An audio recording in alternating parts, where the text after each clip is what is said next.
សូមជូនរឿងព្រះនាងអុយរ៉ានុ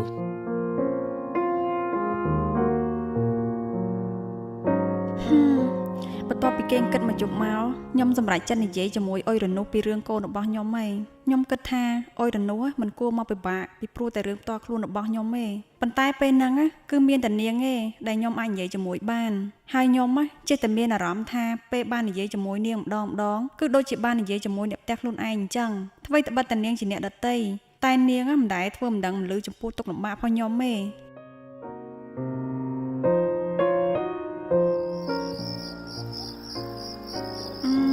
បងខ្ញុំមានរឿងមួយចង់ទៅជែកមួយបងឯងបានអត់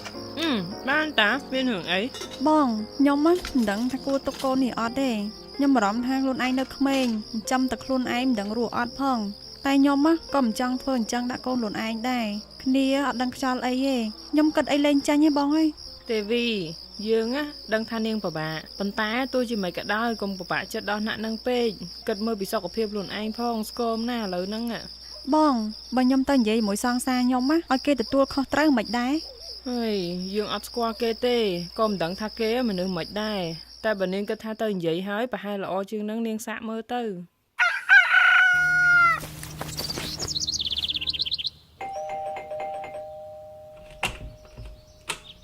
ហាត់មកមានការអីមកមានអីចង់និយាយមកលឿនខ្ញុំមានផ្ទៃពោះហើយខ្ញុំមកនេះគឺចង់ដឹងថាយើងគិតមិនស្អីគេនាងនិយាយលេងយើងបែកគ្នា2ខែណានាងក៏ថាកូនក្នុងពួនជាកូនរបស់ខ្ញុំមែន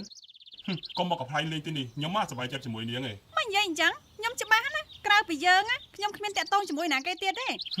សុំទោសផងខ្ញុំមិនអាមកឲ្យនាងបើកបានតាមចិត្តទេរឿងមកដល់ដំណាក់កាលនេះគឺមិនមែនមកពីខ្ញុំម្នាក់ឯងទេគឺមកពីយើងជាអ្នកដោះដៃអើយខ្លាំងណាស់តាំងពីទេវីទៅនិយាយមួយសង្សារចាស់គេហើយខ្ញុំឃើញទេវីរត់តែអត់សប្បាយចិត្តអត់មាត់អត់កហើយអត់ហូរហៀសោះហ្មង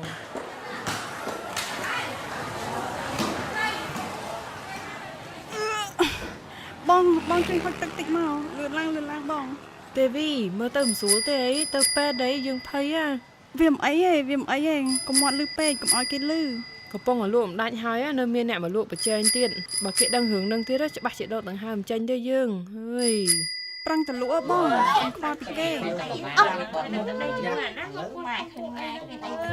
អាណាដៃពេកអីឡើយកំមុំចាំគួររងហើយខ្ញុំមកពិបាកចិត្តខ្លាំងណាស់ពេលឃើញស្ថានភាពកាន់តែពិបាកកើតឡើងលើទេវីតែទេវីបានរត់ទៅពិបាកលើខ្ញុំរាប់រយដងណាមួយខ្មាស់គេណាមួយមិនដឹងធ្វើម៉េចដើម្បីដោះស្រាយបញ្ហាហ្នឹងពេលខ្លះខ្ញុំខ្លាចតែទេវីគិតខ្លីទេ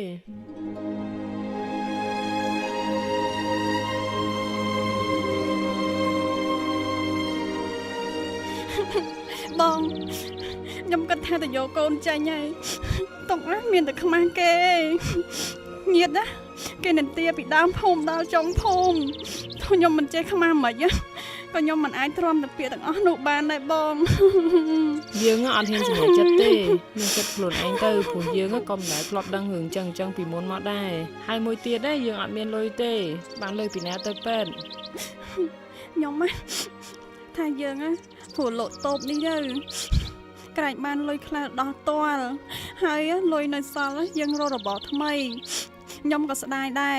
តែវាអត់មានជំរឿសទេបងអើយអត់ទេបើលក់តូបនេះថ្ងៃក្រោយបានអីរកស៊ីទៀតគ្រាន់តែទៅរកពេទ្យវាមិនអស់ហ្មងទេយើងអាចទៅខ្ចីលុយគេសិនក៏បានដែរថ្ងៃណាយើងរកបានចាំសងគេវិញមានអីដោះស្រាយមិនចេញខ្ចីណាគេបងបើខ្ញុំមិនធ្លាប់ខ្ចីគេពីមុនផងមានណាគេទុកចិត្តឲ្យខ្ញុំខ្ចីហ៎រឿងហ្នឹងនាងបាច់ខ្វល់ទេទុកឲ្យយើងគិតតែពីប្រឹងញ៉ាំបាយញ៉ាំទឹកទៅមើលទៅដូចរត់តែស្លេកទៅហើយលេមិនចូលទេបងបើបងជាខ្ញុំបាត់បងដឹងថាវាយ៉ាងម៉េចខ្ញុំនិយាយមិនត្រូវទេថាក្នុងចិត្តខ្ញុំវាយ៉ាងម៉េចពេលនេះ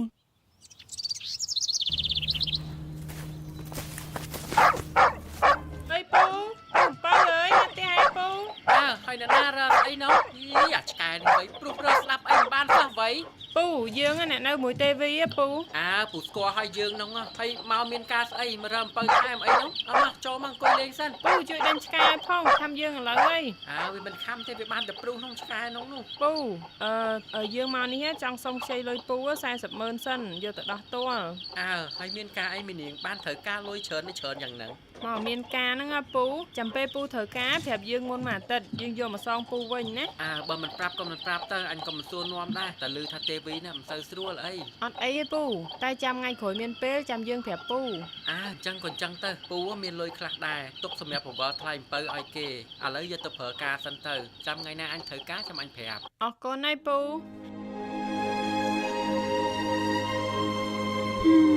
លុយមានតែប៉ុណ្ណឹងបើរមួយថ្ងៃស៊ីមួយថ្ងៃអញ្ចឹងចាំកូនមិនរស់ហើកូនឲ្យកូនឲ្យម៉ែសុំទោសកូនឯងចាប់កំណើតជាមួយម៉ែខុសហើយទៅរកគេផ្សេងដែលល្អជាងម៉ែទៅកូន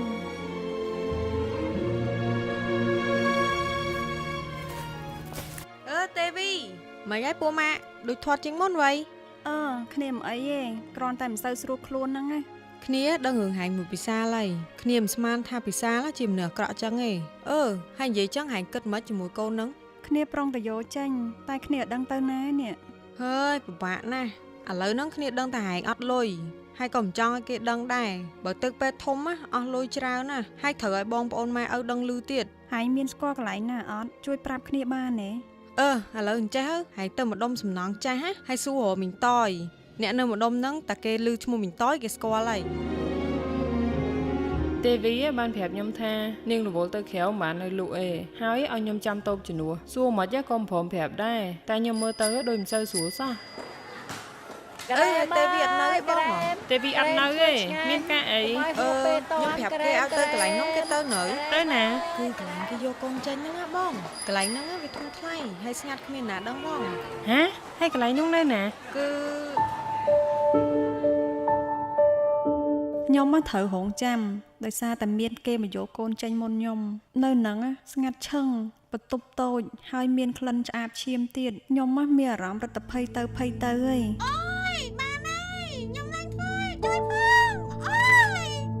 ខ្ញុំលឺគាត់ស្រែកធ្ងោរហូតស្ដាប់ទៅឈឺខ្លាំងមួយសន្ទុះក្រោយមកគេរុញស្រីម្នាក់នោះចេញទាំងសន្លប់ហើយពេទ្យស្រីចំណាស់ម្នាក់ពាក់ម៉ាស់បានប្រាប់ខ្ញុំថាសន្លប់អញ្ចឹងដោយសារតែកូននោះចាស់ខែពេក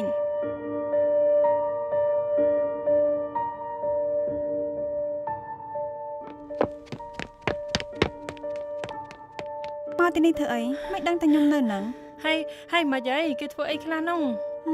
អត់អីទេបងតោះទៅដល់ផ្ទះចាំនិយាយគ្នា ចាំស្អែកទៅពេទ្យធំទៅណាយកលុយ បងឯងបានលុយនៅមកពីណា យើងទៅខ្ចីពីពូម៉ួយអំពៅហើយគាត់អត់យកលុយកាឯង អរគុណបងអញ្ចឹងមានតែប្រឹងរត់លុយសងគាត់វិញឯង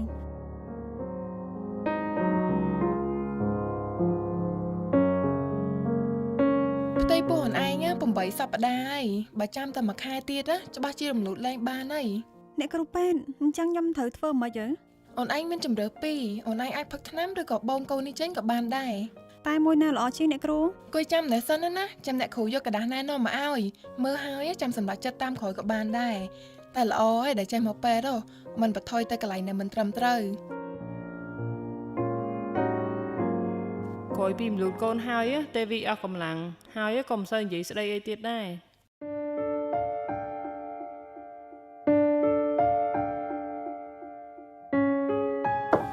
ទេវីបើកទ្វារយើងតិចមើល ចូលមកបង មកញ៉ាំបបរសិនណានេះ អរគុណបង ពេលដែលទេវីងើបឡើងអង្គុយនាងក៏ទម្លាក់ខ្នើយដែលនាងកំពុងអោបនឹងចុះពេលហ្នឹងបានខ្ញុំដឹងថាសូមខ្នើយរបស់ទេវីមានប៉ាក់ដោយកសែងមួយហើយកសែងតូចមួយហ្នឹងគឺមានប៉ាក់រូបព្រះអាទិត្យដែលជាភពដែលព្រះបិតាគ្រប់គ្រងខ្ញុំចាប់ផ្ដើមឆ្ងល់ថាប៉ាក់រូបព្រះអាទិត្យហ្នឹងទាល់តែស្នំរបស់ព្រះបិតាទៅព្រះបិតាប្រទានហើយចុះទេវីជាណាគេអញ្ចឹងហើយមិនបាននាងមានកសែងហ្នឹងដែរ